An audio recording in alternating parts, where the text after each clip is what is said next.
Welcome to Interfaith Community Sanctuary Sunday Service, Sunday, June 21st, 2020. So, my dear friends, a very, very happy Father's Day to you. You know, what does the Quran say about father and mother? There's a wonderful verse in the Quran that says, please, tells the children, please spread humbly the wings of your tenderness on your parents and pray to God, oh God, please bestow your grace upon my father and my mother because they raised me, they cherished me. So this is the prayer I have for my father and for my mother. The Quran does say that if your father or mother leads you astray, you have the right to disobey them. But having said that, the Quran also says, no matter what, please be kind to your parents, and particularly in the Islamic tradition, it is said, please take care of them in their old age. What else about the Islamic tradition, about fathers particularly? As you probably know, the Prophet Muhammad, peace be upon him, he was an orphan. But he loved children. He was an exemplary father. And I love his quotation where he says, I love children because they are so happy and content with the least of things. Mud and gold have the same meaning for them.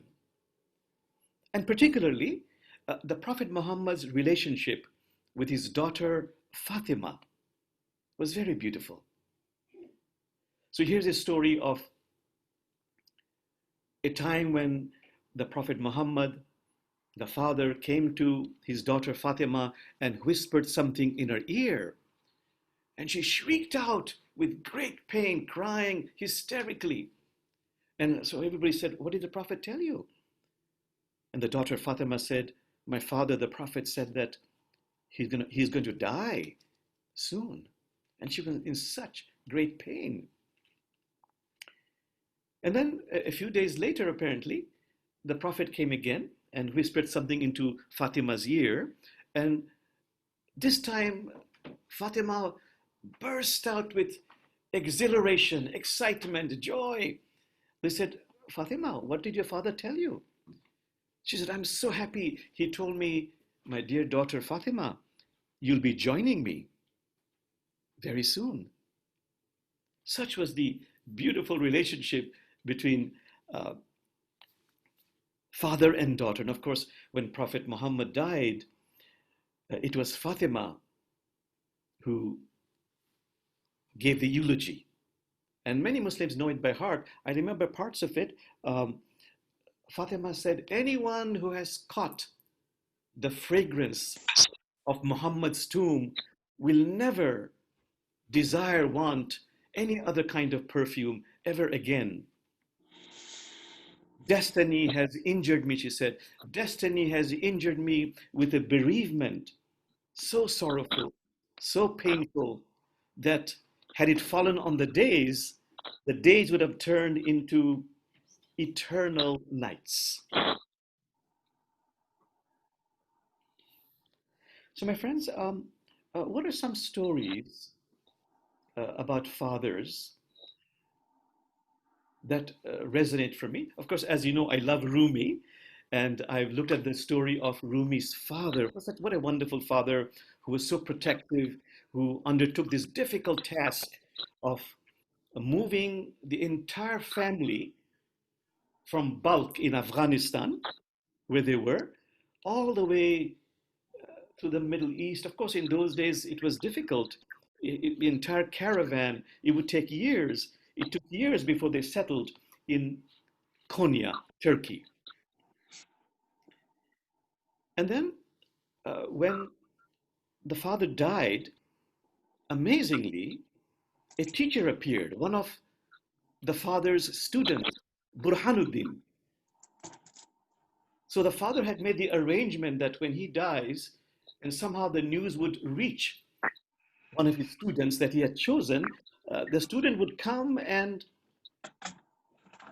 really make Rumi undergo through a beautiful course of studies where he would move from his knowledge of tongue to his knowledge of heart.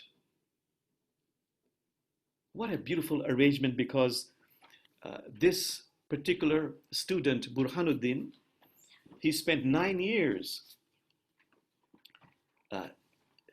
teaching Rumi and opened up the way for Rumi to open his heart. And through the opening of the heart, we have this beautiful poetry by Rumi. So I would summarize the work where the student of the father taught Rumi, and here's the poetry: "Oh, please open the window of your heart. The moon will kiss you only through the window." And so Rumi was prepared to open his heart, and of course he had this phenomenal meeting with the other great teacher, Shams Tabriz, and the poetry there is, when his heart opened up even more, take a pickaxe and break open your stony heart. The heart's matrix is glutted with rubies. Springs of laughter are buried in your chest. That's a story of Rumi's father. The other story which resonates for me is the father of a very famous 13th century sage also, Saadi of Persia, of Shiraz. And even as a young child, he would accompany his father, who was a great master who had many followers. And sometimes the followers with the master, the father, would spend the entire night in reciting the Quran and doing prayers all night long. But on one particular night, every single one of the many followers, they had all fallen asleep. And this young boy, Saadi, maybe 10 years old, said, "Father, look at them. Look at these followers. Looking at them, you would think they were all dead." He was criticizing them. And the father turned very tenderly to the son and said, "Oh, darling of your father, I would rather that you also be asleep like them rather than slandering them and criticizing them." Those words went straight into the heart of Saadi, and he realized how important it was to be mindful of the different subtleties of the ego that tries to have a holier than thou attitude, the need to be humble. And he wrote this beautiful classic poem about humility, about a raindrop dripping from the cloud. But as the raindrop was descending, it saw the ocean and it blushed and it said, "What am I compared to the vastness of the ocean?" And an oyster was so moved by the humility of the raindrop that it took it in its heart, and fate so shaped the destiny of this raindrop, it became a precious pearl. I love that story. Of course, it is very important also that we as fathers, we learn from children. So maybe just a couple of quick stories about learning from children.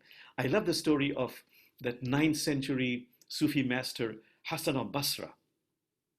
This story I repeat all the time. One evening he was giving a sermon to a large congregation gathered out there in the dark. Everybody had candles. And he was wondering how to start his sermon. And he saw this little child, about 8 years old, with a candle. Said, "Little child, come here, come here, come here. This flame that you see, where does it come from?" What did the child do?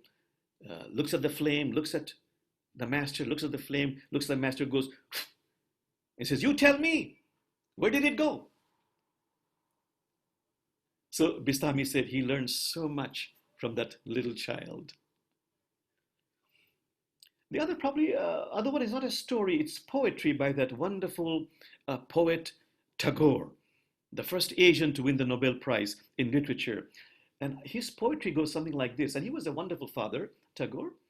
Um, when I bring to you colored toys, my child, when I bring to you colored toys, my child, I now know why there's a play of colors on water, on clouds, and why flowers are painted in tints when I bring to you colored toys. And when I sing to make you dance, I now know why there is music in the leaves. Somehow that resonates for me. My friends, it's how wonderful to meditate, reflect on the gifts I have received, you have received from our Father. Beautiful gifts.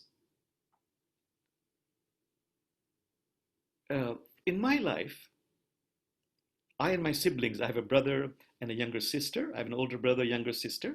We are so grateful because we have been astonishingly blessed with wonderful parents. And I mean it authentically. What has been the biggest gifts of my father? Well, one is, I would say immediately, my father, he spent so much time with his children. I remember that ever since I went to school, every single day, unless it is not possible, my father would sit with me and my siblings for 2 hours, and my father would teach us. He would study all our books and participate with us. So he spent so much time with us. You know, Prophet Muhammad said, the man who spends time with his family is far more beloved, valued by God, than the man who comes to my mosque and spends the entire night in prayers. So for that, I am very, very grateful. What else about my father? A very optimistic person, very life-giving. There was never a problem. Never a problem. And if there was a problem which would not get resolved, he would just say, be patient, be patient, be patient. But to everything, he had a very life-affirming, life-bestowing attitude. It reminds me of this wonderful Zen story of a monk on a moonlit night. His house gets burnt to the ground. And all that the monk does is look at the moon and says, ah, finally, a perfect view of the moon at night. That for me is my father. And maybe just one more. You know, my father was a diplomat. We used to travel from country to country. And I learned from my father these 2 words, inner spaciousness. He was so willing, so eager to have his children who were steeped in the tradition of Islam to visit as often as possible churches. I probably attended more church services than many who are Christians, temples, other houses of worship. And my father always loved to tell this story of how the Prophet Muhammad in the 7th century in Arabia, he would sometimes get delegations of Jews and Christians visiting him. And then sometimes those conversations went on for a long time, several days. And he would say, I beg you, please, I implore you, do your Shabbat, do your Sunday service in the mosque, because it is simply a place consecrated to God. So my father would explain to us all those different houses of worship are just places consecrated to God. Anyhow, just want to repeat, my knees are scraped, and I'm sure those of my siblings, because we are so grateful for having such a loving, caring, compassionate, intelligent, wise father. and mother, of course, also. So for that, we are very, very grateful. But um, of course, he's a human being who's not, perfect. Uh, I, as a counselor, as a therapist, I've received so many people who I know have been so wounded, hurt, in so many cases abused by their father. So I want us to reflect on those feelings, because those feelings of anger, of rejection, of abandonment, of pain, of sadness, they are sacred. All feelings are sacred, begging to be acknowledged, begging to be healed, begging to be integrated, and then they become transformed as we go through this spiritual practice. In Sufism, there's a practice called sacred holding, where you honor your difficult feelings, find a place where you feel them in your body and just are present with it. And through this process, those difficult feelings become alchemized, transformed. So anger becomes transformed into an inner enthusiasm, sadness into a greater empathy. If I, as a father, have been neglectful of my children, my guilt feelings, if I can really acknowledge, heal, integrate, and transform them, they become a source of me having a greater capacity to be forgiving of others. So that's why I love to quote again and again the words of Carl Jung, who said, "Will you have the grace and the courage for at least once to kiss the demons and dragons within you? That is how they turn into a prince or princess." So I would like us to become aware of the woundings we have, heal them, integrate them, and to become aware of how this has affected us, impacted us in our lives. And that can totally free us. Then we can start the process of forgiveness. What is critical about forgiveness is that simply by saying I forgive you is meaningless.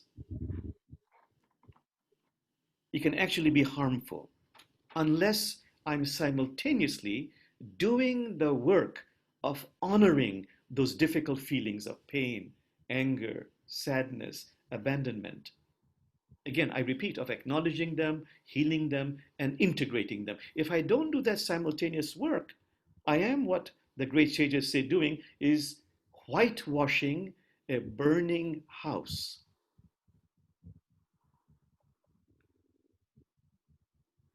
Even prophets had to learn this very critical insight.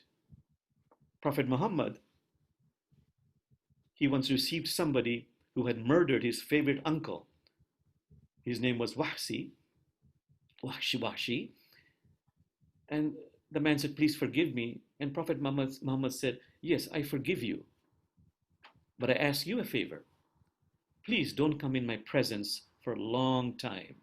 Because the Prophet, as a human being, needed time to acknowledge, to heal, to integrate, and transform that difficult feeling through a spiritual process.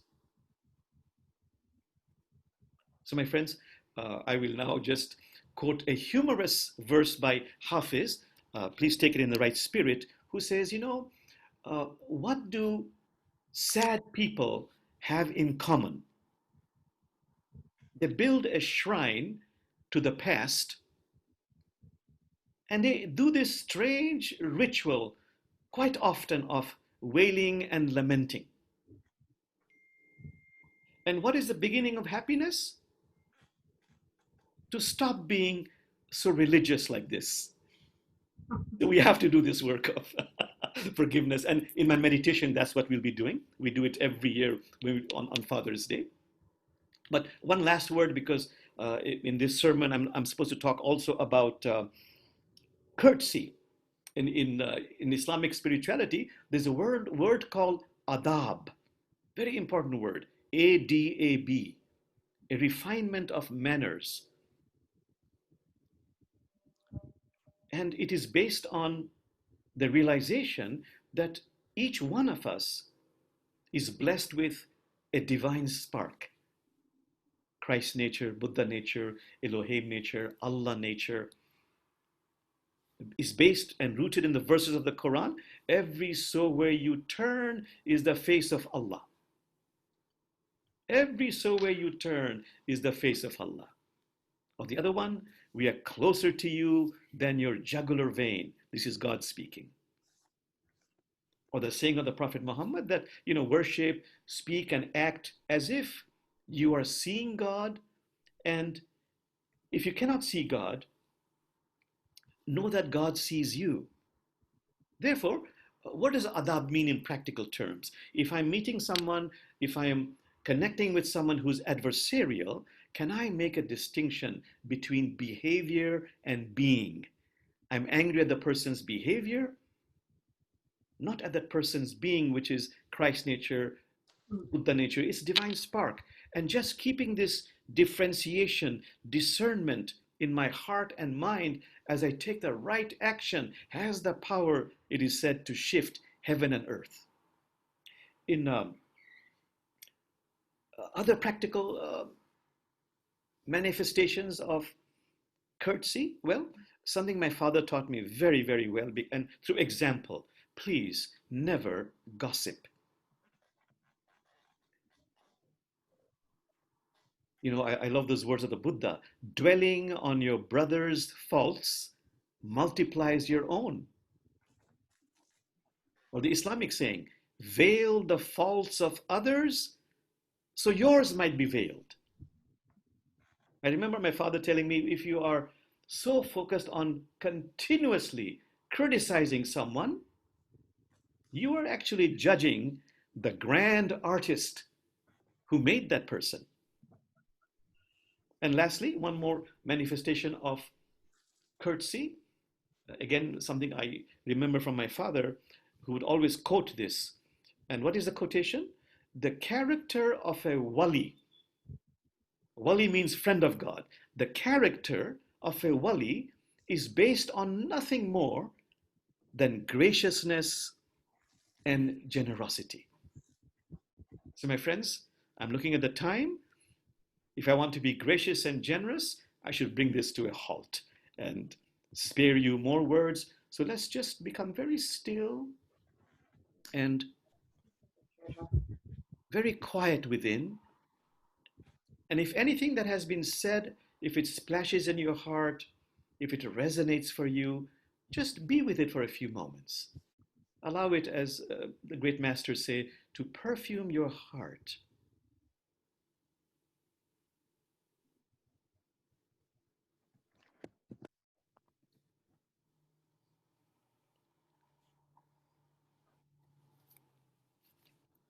And now, my friends, we'll do a meditation. I do this every year on Father's Day. You'll be meeting your father. Just to tell you, this is a meditation where I'll take you into your sacred sanctuary. This is a place in your imaginative realm, a place indoors or outdoors where it is absolutely safe there. It's a place filled with love, with healing, with infinite possibilities. You can fly here if you want to. I'll have you summon your father there. Okay, just close your eyes. We'll do that meditation. Close your eyes. And please focus on your nostril. And please be present with your breath as you inhale and as you exhale. Just this much.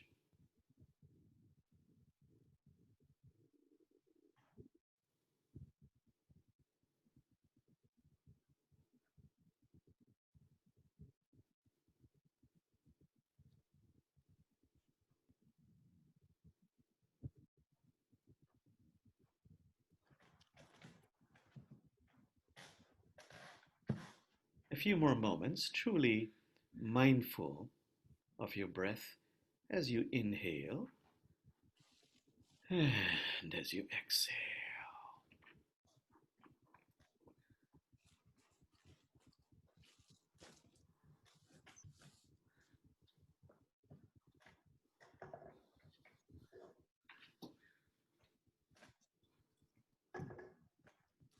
And now let go of this, still eyes closed. Focus on your heart as I count numbers from 10 to 1. At the count of 1, please find yourself ushered into your sacred sanctuary, indoors or outdoors. Okay, focus on your heart.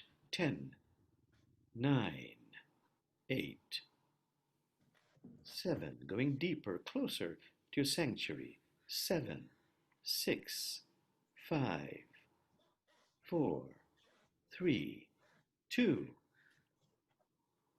1.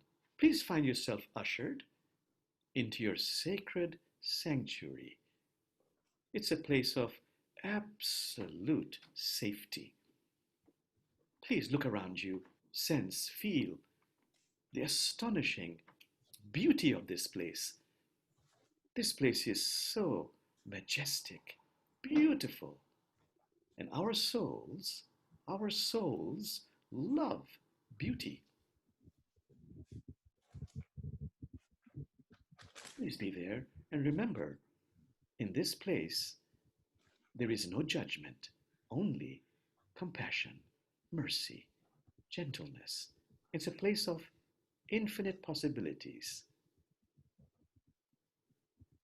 For now, please simply be present in your sacred sanctuary.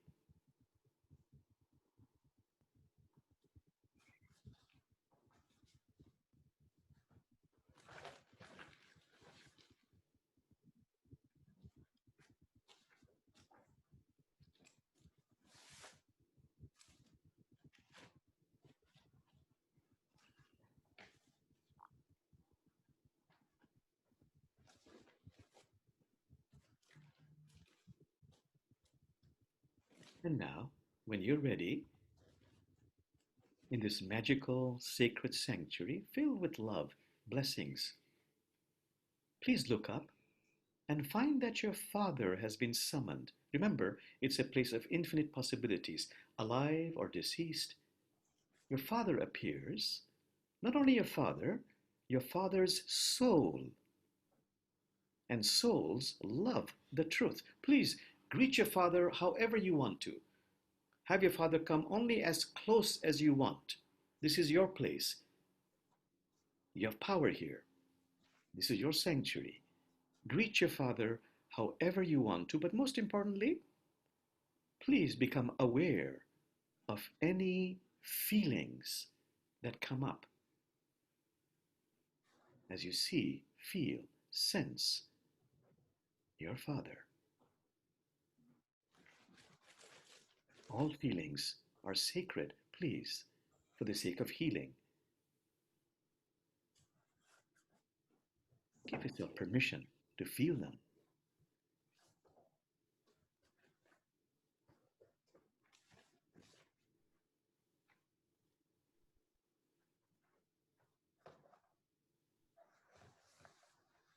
You can even begin to ask, where in my body am I experiencing these sensations? Because every feeling has a corresponding physical sensation in the body.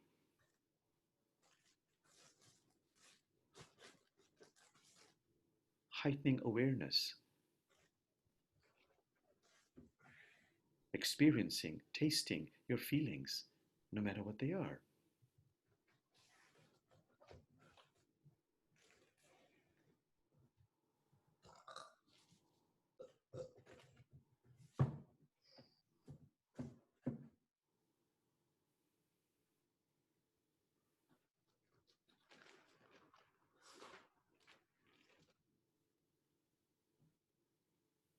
Remember, not only is your Father here, your Father's soul is here, and souls love the truth. When you're ready, your Father's soul is requesting you, please From your heart, express whatever it is you want to say. Whatever you say is perfect.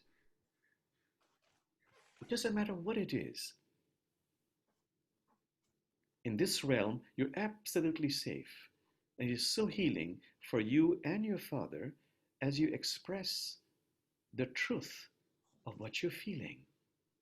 This is healing and empowering for you both. So please start expressing silently to your Father.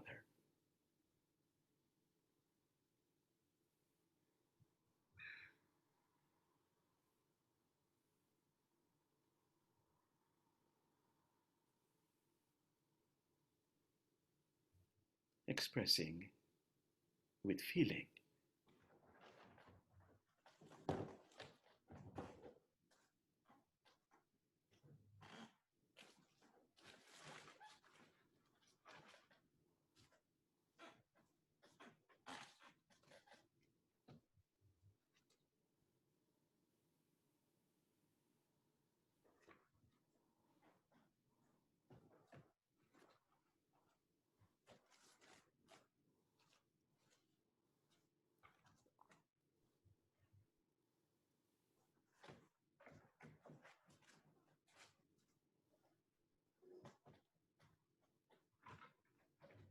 A few more seconds, truly, from your heart, giving expression to whatever comes up as you say it in truth, in fullness, and with feeling.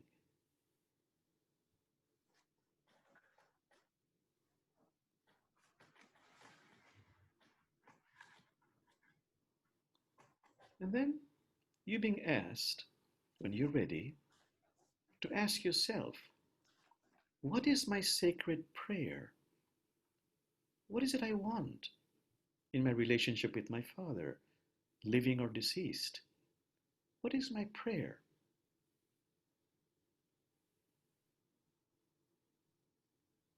Formulate that. In your mind, articulate that. And when you're ready, express it. Your Father's soul is listening. The universe is listening. And as you express the prayer, add a sentence, this or whatever is in my highest interest is manifesting for me now. This or whatever is in my highest interest is manifesting for me now as you express your sacred prayer.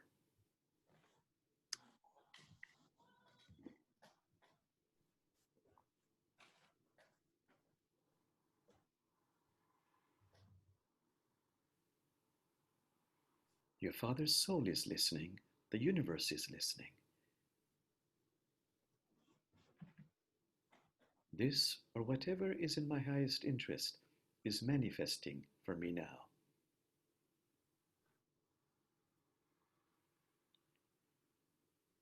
Take your time. Only when you finish that, look at your Father fully, feel, sense, experience your Father, and simply from the heart, acknowledge, good or bad, that He has been your Father in this lifetime. This is simply called acknowledgement from the heart. It's part of a larger, mysterious story. He has been your Father in this lifetime. From your heart, you acknowledge it.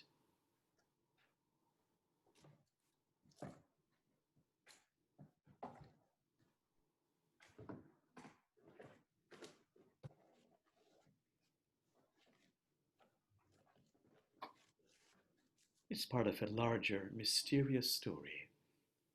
The next step is look very carefully, sense, feel. Are there some chords that are between you and your Father that are unhelpful? That you have the power to cut, untie, release. only if it's indicated, because whatever you release releases you. Basically, you're going through a ritual, first of releasing whatever needs to be released, untied, cut, removed. You have the power to do this in your sacred sanctuary. And also, subsequently, you have the power to establish fresh cords, rooted in spirit, wholesome, powerful, blessed by spirit, if you want, between you and your Father. Only if you want that.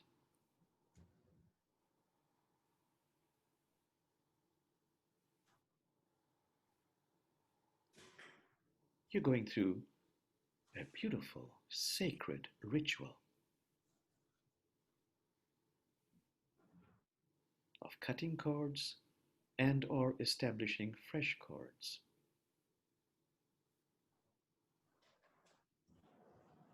Or simply being present.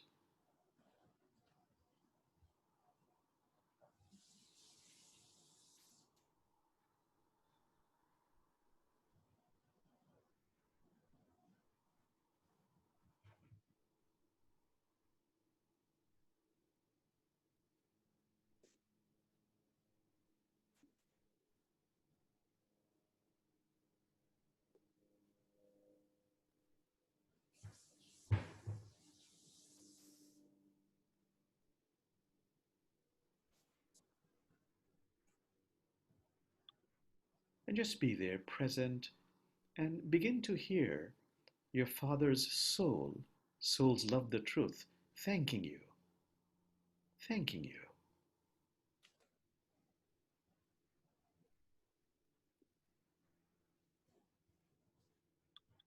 Please accept that. And then your Father's soul requests for you to release your Father so they can go back into the embrace of spirit. When you're ready, let go, give permission,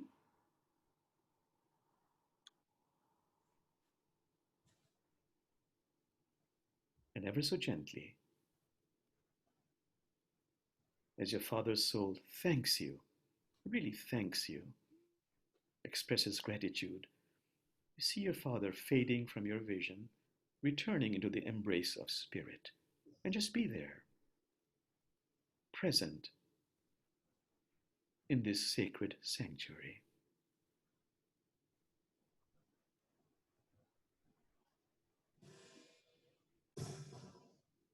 And feeling blessed, loved by the sacred, holy energies that exist in the sacred sanctuary. Just bask in the beautiful vibrations of your sacred sanctuary.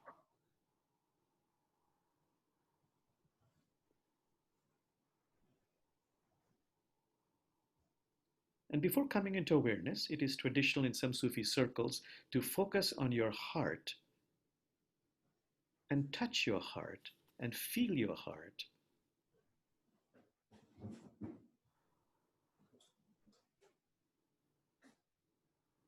And tell your heart unabashedly, no matter how awkward it feels, I love you. I really love you. Or please help me to love you. For a few moments, allow yourself to tell your heart as you touch your heart, I love you. I really love you. And say it, if possible, with feeling, sincerity, no matter how awkward it might feel initially. Unabashedly say it again and again and again. I love you, or please help me to love you.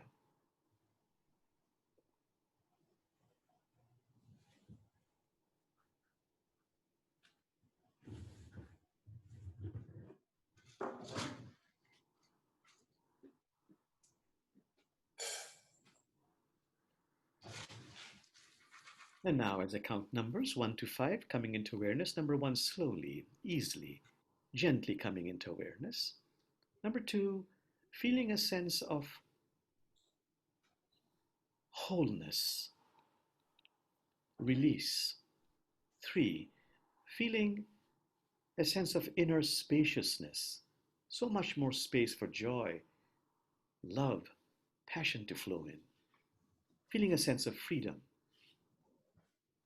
feeling loved and loving. Number 4, becoming aware that we are the beloved of the beloved. All is perfectly well, no matter how it seems. And number 5, at your convenience, ever so gently, opening your eyes, and we'll do a Bismillah chant. Bismillah Rahman Rahim. Bismillah Rahman Rahim. La ilaha illallah. La ilaha illallah. Just become very still for a few seconds.